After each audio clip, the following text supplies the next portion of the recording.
A new South Sudanese political movement is set up. We speak to its leader. And we'll hear a story of a Kenyan mother with 4 blind children. But first, this news. The activist Biar Ajak is a well-known name in South Sudan. His detention for a year and a half from 2018 was widely criticised by the United Nations, Western leaders and human rights groups, among others. In recent years, he has been living in exile in the United States. Now, Biar Ajak has set up his own political movement, the Revive South Sudan Party. It intends to contest next year's elections, the first since South Sudan's independence in 2011, a period blighted by a brutal civil war. A short while ago, I caught up with Peter and started by asking him to assess the current situation in South Sudan. The political situation in South Sudan has been at an impasse for the last several years. There has absolutely been no progress on anything. We have been negotiating and signing peace agreements that are not implemented. This word called lack of political will has become meaningless.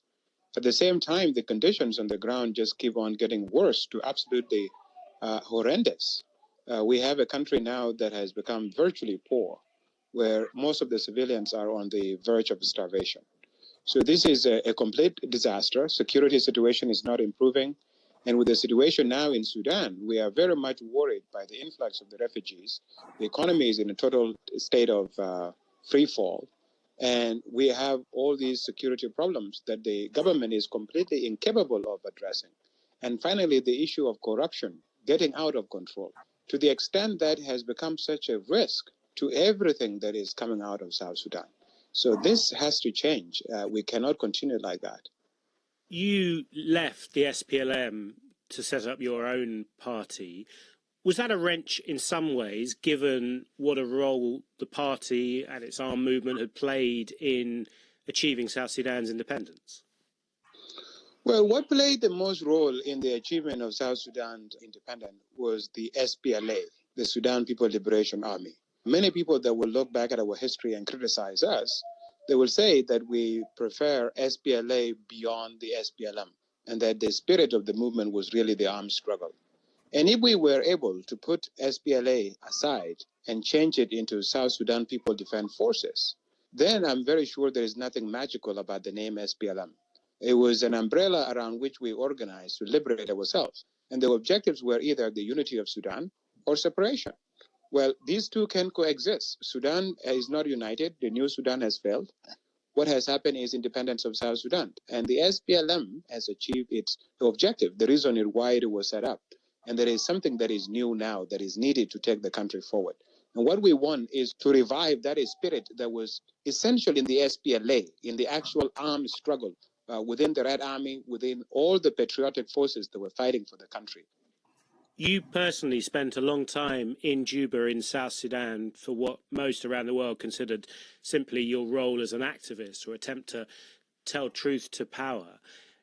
You live in exile in times in fear for your life. Will you be personally apprehensive when you set foot on South Sudanese soil again? Not really, not really. Obviously, there's always the memory of terrible things that one has gone through. You know, this is something that is quite widespread in South Sudan. We have epidemic of trauma. So obviously there are those things. The president has made it very clear that we are going toward elections. A lot of people have returned, including warlords, people that have massacred civilians, people that have killed soldiers. And these people are safe in Juba, and they're going about doing their business.